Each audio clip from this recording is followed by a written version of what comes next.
Megawati baru saja digantikan oleh SBY sebagai Presiden Republik Indonesia. Dan sebuah game bernama GTA San Andreas rilis. Game yang membawa tema open world ke standar baru, bersetting di 3 kota besar sekaligus, yaitu Los Santos, San Fierro, dan Las Venturas. Mengambil inspirasi dari kota Los Angeles, San Francisco, dan Las Vegas. Ditambah kawasan seperti gunung, pedesaan, dan padang pasir yang sangat luas, di mana saat itu menjadi game open world dengan map yang sangat besar pada masanya, dan perpindahan dari satu kota ke kota lain tanpa loading membuat GTA San Andreas menjadi salah satu game GTA yang paling banyak dikenal, terjual hingga 27,5 juta kopi dan menjadi game paling sukses pada konsol PS2. Jelang 1 bulan setelah rilisnya GTA San Andreas, pada November 2004, Rockstar North langsung membuat rencana awal dari game GTA terbaru. Dan itu adalah game GTA 4, diperkenalkan secara resmi pada E3 2006, membawa harapan baru tentang bagaimana jadinya game GTA di konsol generasi baru. Bersama gue Ricky yang baru mainin GTA 4, dan ini adalah retrospektif.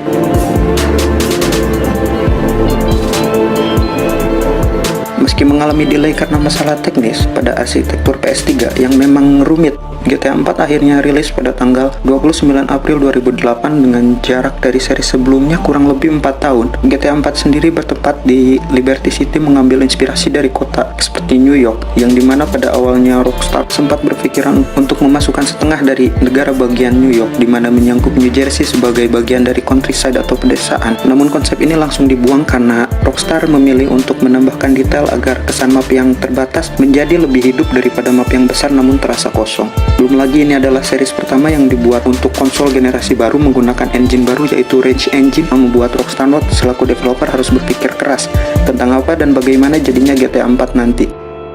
Karena sebelumnya hanya satu game yang pernah menggunakan engine tersebut, dan itu adalah game bernama Table Tennis buatan Rockstar San Diego. Ya, sebuah game tenis meja. Jadi terbayang apa yang harus dilakukan Rockstar North untuk membuat game open world dari engine yang pernah dites ke dalam game tenis meja. Tentu skalanya berbeda dan jauh lebih besar. Sampai akhirnya jadilah Liberty City seperti yang kita kenal sekarang. Hampir keseluruhan map hanya berisikan area perkotaan, tetapi meskipun begitu, Rockstar North mampu membuat atmosfer dan rasa dari satu kawasan distrik ke kawasan lainnya yang berbeda.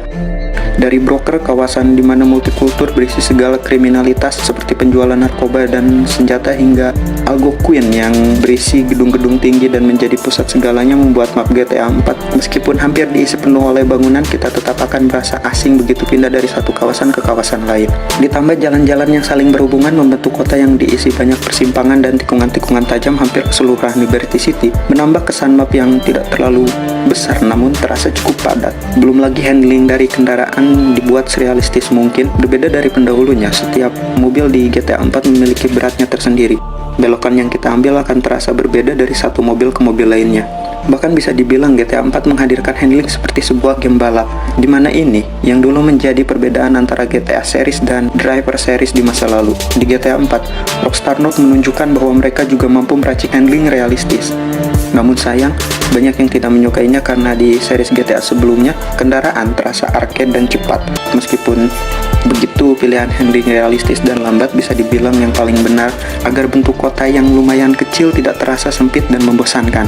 Bagi gue sendiri, handling GTA 4 itu menyenangkan, cuman butuh waktu untuk membiasakan. Meskipun setiap kendaraan terasa berat, tapi ketika memasuki kecepatan tertentu, sense of speed tetap terasa, membuat kendaraan yang lambat tetap terasa cepat, menambah asiknya kebut-kebutan di tengah jalan raya kota yang ramai. Belum lagi, jika sudah terbiasa dan mampu mengambil setiap belokan dengan sempurna, membawa rasa kepuasan tersendiri. Satu hal yang memuaskan adalah soal kendaraan roda 2-nya. Ya, gue suka handling mobil di GTA 4, tapi tidak dengan handling motornya. Semua terasa aneh, setiap motor terasa licin dan tidak responsif. Belum lagi banyak misi di GTA 4 yang melibatkan aksi kejar-kejaran, karena dari segi cerita, GTA 4 sendiri menghadirkan sesuatu yang lebih grounded. Tidak ada urusan geng atau perebutan kekuasaan, tidak ada pencurian jetpack dari area militer rahasia. GTA 4 hanya bercerita perjalanan Niko Bellic datang dengan penuh harapan ke Liberty City, didorong dengan rasa penasaran tentang kehidupan sang sepupu Roman. Setelah menghabiskan masa muda di medan peperangan, Niko datang untuk memulai hidup baru yang lebih tenang di tempat baru. Namun sayang, kehidupan Roman tidak seperti yang dia ceritakan.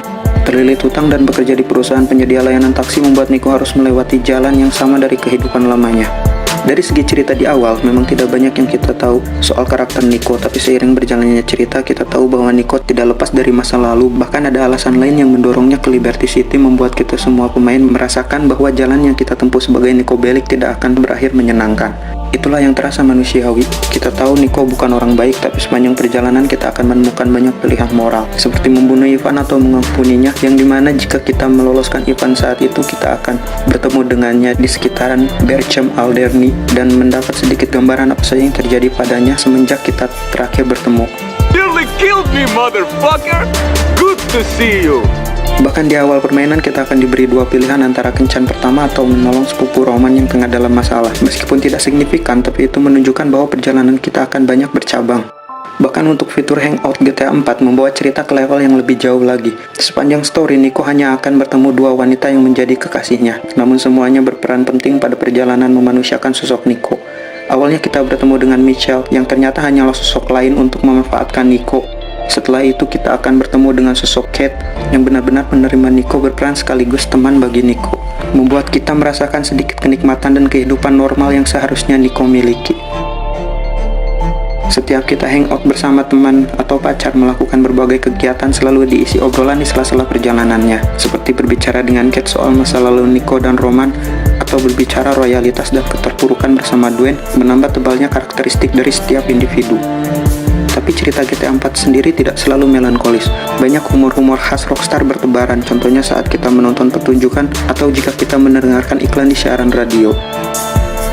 Berbicara soal radio, di GTA 4 sendiri beberapa siaran muncul membahas hal yang berkaitan dengan misi yang baru saja kita lakukan, seperti pada misi Paper Trail, di mana kita akan mengejar helikopter menggunakan helikopter juga bersama salah satu teman kita yaitu Jacob, dan selesai itu kita akan mendengar berita dari radio yang membahas kejar-kejaran helikopter berakhir membuat salah satunya terjatuh. Ditambah dengan bagian menginterview beberapa saksi mata, membuat dunia di GTA 4 lebih realistis. Jika berbicara soal game GTA, kurang jika tidak membicarakan gameplay membuat kekacauan. Karena kebanyakan dari kita, bahkan gua sendiri, adalah orang yang menikmati hal itu. Di GTA 4, rasa membuat kekacauan masih sama seperti seri-seri terdahulu. Bahkan, gua sering tidak sadar kalau berperang dengan polisi cukup lama. Namun, entah kenapa senjata di GTA 4 terasa kurang powerful. Beberapa musuh bahkan perlu banyak sekali dihujani peluru sebelum akhirnya benar-benar berhenti bergerak. Jika close range, shotgun adalah pilihan paling benar, karena hanya itulah satu-satunya senjata yang terasa memiliki power, di samping roket launcher, molotov, dan granat. Meledakkan kendaraan dengan berbagai macam senjata masih menyenangkan. Ditambah bagi gua sendiri, GTA 4 menghadirkan sebuah efek ledakan yang sangat cantik. Range Engine sendiri dilengkapi dengan Euphoria Physics, salah satu fisik terbaik di dalam video game. Sekedar mendorong orang dari tangga hingga terguling-guling atau mabuk-mabukan bersama teman adalah hal yang menyenangkan di GTA 4 karena fisik yang digunakannya. Dan seperti yang gue bilang tadi, membawa motor saat sedang misi adalah hal yang membuat kesal. Tapi terjatuh dari motor saat tidak melakukan hal apapun adalah hiburan karena animasi gerakan yang terkadang terlihat mengerikan sekaligus berlebihan dari Euphoria, membuat itu semua menjadi hiburan. Belum lagi detail kecil seperti NPC yang akan selalu meletakkan tangan di bagian yang kita tembak, atau senjata yang bisa terjatuh ketika kita tembak dari tangannya. Itu memang detail kecil, tapi 2008 itu adalah sesuatu yang hebat. Bahkan beberapa game keluaran terbaru sering melewatkan detail-detail kecil seperti ini. Tapi ya, GTA 4 jauh dari kata sempurna. Bahkan dengan segala aspek detail-detail kecil yang diterapkan, beberapa hal tetap terasa kosong. Seperti Nico yang sepanjang story diceritakan melakukan hal apapun demi uang, tetapi kita tak pernah merasakan kekurangan, karena tidak banyak hal yang bisa kita lakukan untuk menghabiskan uang di GTA 4. Bahkan di GTA 4 tidak memiliki fitur membeli rumah atau potong rambut seperti GTA San Andreas. Gue sendiri sepanjang permainan hanya menghabiskan uang dengan cara pergi dari satu tempat ke tempat lain menggunakan taksi, karena di samping tidak ada hal lain yang menjadi alasan untuk menghabiskan uang, menghadirkan rasa miskin yang diterapkan sepanjang story justru malah berbanding terbalik dengan gameplay yang ada. Efek positifnya adalah kita tak perlu memikirkan soal uang atau mencoba menghemat-hematnya. Jika kita sudah malas berkendara dan ingin pergi dari satu tempat ke tempat lain, cukup menggunakan taksi dan setel radio di channel kesukaan. Ya, itulah GTA 4. Seri yang tertutup bayang-bayang GTA San Andreas dan terhalang gemerlapnya GTA 5. Meskipun menjadi salah satu game dengan skor tertinggi di Metacritic, optimalisasian yang buruk di PC, terutama bagi hardware modern, membuat GTA 4 hilang dari radar banyak orang. Bersama gue Ricky, sampai bertemu di video berikutnya. Dan ini adalah